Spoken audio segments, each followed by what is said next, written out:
Welcome to Pratap classes. दोस्तों, Pratap classes के YouTube channel पर आपका स्वागत है।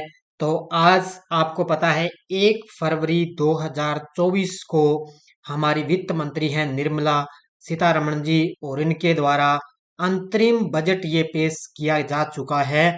तो अंतरिम बजट के अंदर इसके अंदर अपने पढ़ेंगे जो अपने करंट अफेयर्स के अंदर जो एग्जाम के लिए जो महत्वपूर्ण मैं लेकर आया हूँ पॉइंट ऑफ व्यू आपके लिए क्वेश्चन है, वो बढ़िया तरीके से जो आने वाला एग्जाम है यहाँ से किसके लिए क्या कुछ इसमें घटाया बढ़ाया गया है, क्या महंगाई के दर में रहा, क्या कुछ किया गया है शिक्षा के क्षेत्र में, सब अपने इसमें थोड़ी सी मैं आपको डिटेल बताने जा रहा हूँ।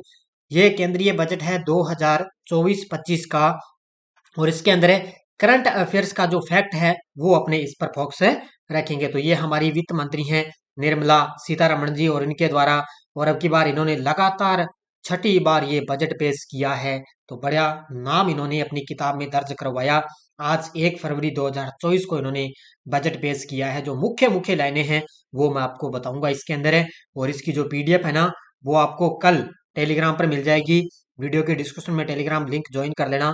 कल आपको इसकी जो पीडीएफ है वो आपको टेलीग्राम पर मिल जाएगी। तो केंद्रीय बजट 2024-25 की मैं बात करने जा रहा हूँ। तो सारे विद्यार्थी एक बार वीडियो को लाइक शेयर करेंगे, और जो साथी हमारे इस चैनल पर नहीं है तो जरूर आप चैनल को सब्सक्राइब करें और इसके पास बेल आइकन का घंटा दबाएं, ताकि हम जैसे वीडियो अपलोड करें उसका नोटिफिकेशन आप तक है पहुंच जाएगा। तो स्टार्ट करें आज की क्लास। केंद्रीय बजट की मुख्य मुख्य बातें। सबसे पहले हम बात करते हैं बजट 2024-25 का बजट है। ये अब की बार है ना, ये अंतरिम बजट था जो आज पेश किया गया। लेकिन अब आपको पता है आगे अप्रैल मई के अंदर चुनाव होंगे। फिर चुनाव होने के बाद में जब हमारे देश के प्रधानमंत्री मोदी जी दोबारा चुनाव में विजेता होंगे, तब ये लगभग जुलाई के अंदर ना पूरा बजट यानी कि फुल बजट पेश किया जाएगा। उसके अंदर पढ़ेंगे अपनी पूरी डिटेल। ये अंतरिम बजट था, इसमें जो ऊपर का है ना मोटा मोटा उसमें वो बताया गया है, ज्यादा इसमें कुछ नहीं है, लेकिन फिर भी अपने चर्चा करेंगे। और जो जुलाई के अंदर होगा ना बजट, वो पूर्ण बजट जुलाई के अंदर पेश है हो जाएगा। तो 1 फरवरी को वित्त मंत्री निर्मला सीतारमण 2024-25 के लिए बजट पेश किया है। यह अंतरिम बजट है, ये याद रखना भी, ये अंतरिम बजट है, क्योंकि अप्रैल मई में आम चुनाव होने वाले हैं। नई सरकार बनने के बाद पूर्ण बजट है वो जुलाई में पेश होने की उम्मीद है। और वित्त मंत्री निर्मला सीतारमण जी के कार्यकाल का ये छठा बजट अब की बार इन्होंने पेश किया है। बाकी रोज सुबह मेरी 7 बजे करंट की क्लास आती है डेली, इसी चैनल पर डेली आपको 7 बजे करंट अफेयर्स की क्लास मिलती है। सारा मैंने आपको करंट डेली में आपको करवाता हूँ। तो इसके अंदर है ना जो पूर्ण बजट होगा वो जुलाई के अंदर पेश होगा, और अब की बार इन्होंने छठी बार ये बजट पेश है किया है। अब मैं चलता हूँ एक एक पॉइंट बजट पर। पहला, बजट में ये बात की गई है कि 3 करोड़ लखपति दीदी बनाने का लक्ष्य रखा गया है। तो आपको पता है लखपति दीदी योजना की शुरुआत की थी ना हमारे देश के प्रधानमंत्री मोदी जी के द्वारा।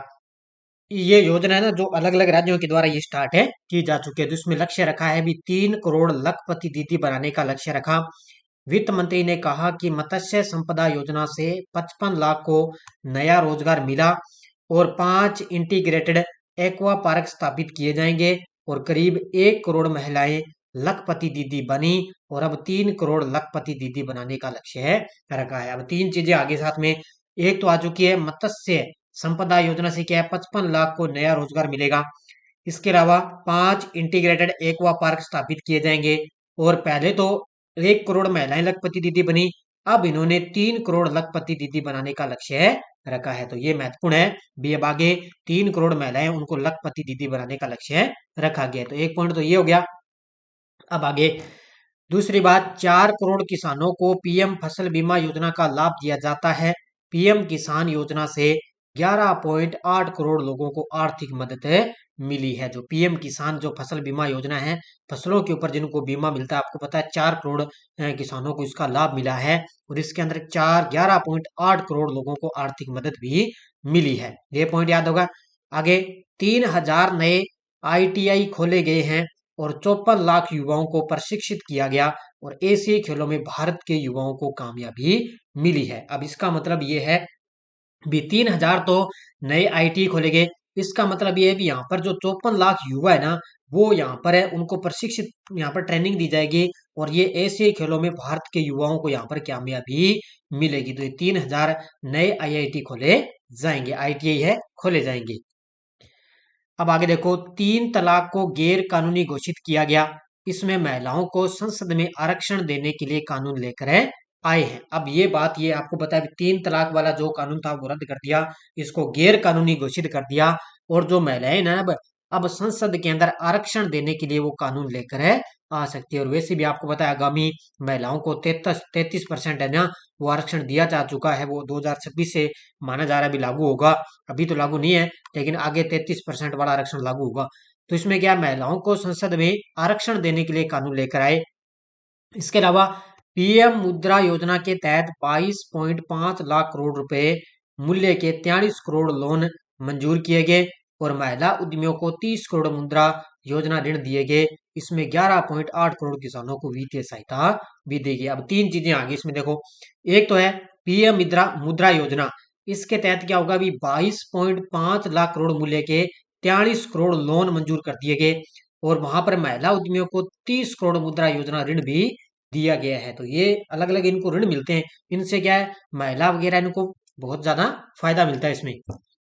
अब देखो आगे, सरकार ने 25 करोड़ लोगों को गरीबी से बाहर निकाला है और गरीबी कल्याण योजना में 34 लाख करोड़ खातों में भेजे हैं, इनके गरीबों के 34 लाख करोड़ खातों में भेज दिए। अभी आपको पता है कुछ ही दिन पहले गरीबी रिपोर्ट आई थी ना, उसके अंदर भी कमी दर्ज की है किसने, उत्तर प्रदेश राज्य ने। पहले से ज्यादा गरीब कम हो गए उत्तर प्रदेश में, कमी दर्ज की है उत्तर प्रदेश ने। इसके अलावा तो आपको बताया, तो सरकार ने 25 करोड़ लोगों को गरीबी से बाहर निकाल दिया है और ये भी माना है कि 2047 तक भारत एक विकसित राष्ट्र बनेगा। अब वित्त मंत्री निर्मला सीतारमण जी ने बताया कि हमारी सरकार सर्वाइकल कैंसर के वैक्सीनेशन पर ध्यान देगी। मातृ और शिशु देखरेख की योजनाओं को व्यापक कार्यक्रम के अंतर्गत लाया गया और 9 से 14 साल की लड़कियों के टीकाकरण पर ध्यान दिया जाएगा। ये सर्वाइकल कैंसर है ना, ये एक वैक्सीनेशन पर ध्यान देगा। इसका मतलब ये है भी जो मातृ व शिशु देखरेख है ना, उसके लिए ये है। और ये 9 से 14 साल की लड़कियों के टीकाकरण पर ये विशेष तौर से ध्यान दिया जाएगा। सरकार मिडिल क्लास के लिए आवास योजना लाएगी। अगले 5 साल में 2 करोड़ घर बनाए जाएंगे और पीएम आवास के तहत 3 करोड़ घर बनाएंगे। अब ये पीएम आवास तो अलग होगी, अब ये जो सरकार है ना मिडिल क्लास, उनके लिए अलग से आवास योजना आएगी, अलग से उनके लिए कुछ नया होगा। तो सरकार क्या करेगी, जो मिडिल क्लास वाले जो गरीब लोग हैं, मिडिल क्लास वाले जो कच्चे मकानों में रह रहे ना, उनके लिए अलग से आवास योजना ला रही है। इसमें क्या, जो आगामी जो 5 साल में 2 करोड़ घर बनाए जाएंगे, 2 करोड़ घर बनाए जाएंगे। और जो प्रधानमंत्री वाली पीएम आवास योजना है ना, इसके तहत 3 करोड़ घर बनाए जा चुके हैं। ये चीजें आज बजट के अंदर हुई है। अब ये देखो, 40,000 सामान्य रेल कोचेज वंदे भारत जैसे होंगे। 40,000 है जो सामान्य रेल कोचेज है ना, वो वंदे भारत है जैसे यहाँ पर बनेंगे। ब्लू इकोनॉमिक 2.0 के तहत नई योजना शुरू होगी। इलेक्ट्रॉनिक गाड़ियों को बढ़ावा देंगे। अब तो आपको बताया डीजल वगैरह बंद होंगे क्योंकि प्रदूषण होता है, इलेक्ट्रॉनिक सब चलेंगे। 50 साल के लिए 1 लाख करोड़ के ब्याज मुक्त लोन देगा। भी 50 साल के लिए 1 लाख करोड़ के देखो ब्याज है ना, मुक्त लोन देगा।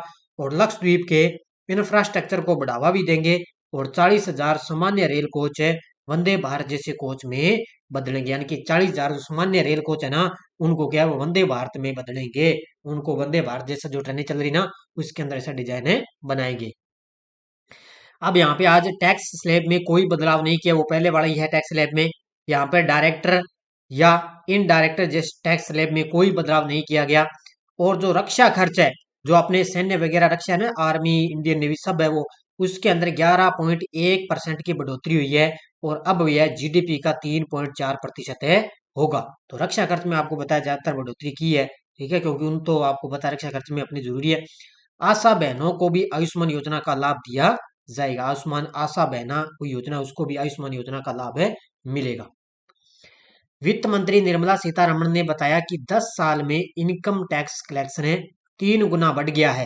भी इन्होंने बताया भी 10 साल में ना जो इनकम टैक्स है वो कलेक्शन है वो 3 गुना बढ़ गया और मैंने टैक्स रेट में कटौती भी की है। इनकम टैक्स ज्यादा बढ़ गया तो और कटौती भी की है। 7 लाख की आय वालों को कोई कर दे नहीं है। जो 7 लाख की आय वाले है ना लोग, उनको कोई कर दे देना नहीं पड़ता। और 2025-26 तक घाटा को और भी कम करेंगे। आने वाला 2025-26 है ना, वहां पर उसको जो घाटा उनको लग रहा है उनको और भी ये कम करेंगे। राजकोषीय घाटा 5.1% रहने का अनुमान है। 44.90 लाख करोड़ रुपए का खर्च है और 30 लाख करोड़ रुपए का रेवेन्यू आने का अनुमान है। तो ये देखो राजकोषीय घाटा है ना, वो 5.1% रहने का अनुमान है और आने वाला जो 44.90 लाख करोड़ है ना, उसका ये खर्च लगेगा और 30 लाख करोड़ रुपए का रेवेन्यू आने का अनुमान है। तो ये मुख्य मुख्य चीजें थी, मैंने आपको बताई है बजट के अंदर। ज्यादा इतना बड़ा लंबा चौड़ा बजट नहीं है। जो मेन मेन मुख्य बातें थी वो मैंने आपको बता दी है बढ़िया तरीके से। अब जो मेन मेन मुख्य चीजें थी वो मैंने बता दी बढ़िया तरीके से। अब एग्जाम के लिए यहाँ से क्वेश्चन बनेंगे तो आप बढ़िया तरीके से इनका बस ध्यान ही रखना है। अभी इस तरह ही आज बजट के अंदर घोषणा हुई है। जैसे लखपति दीदी योजना है, इसका खास तौर से आपको ध्यान रखना है। इसके अलावा जैसे मैंने आपको ये बताया है 3 IIT वाले ये बताए हैं। इसके अलावा 3 तलाक वाला बता दिया।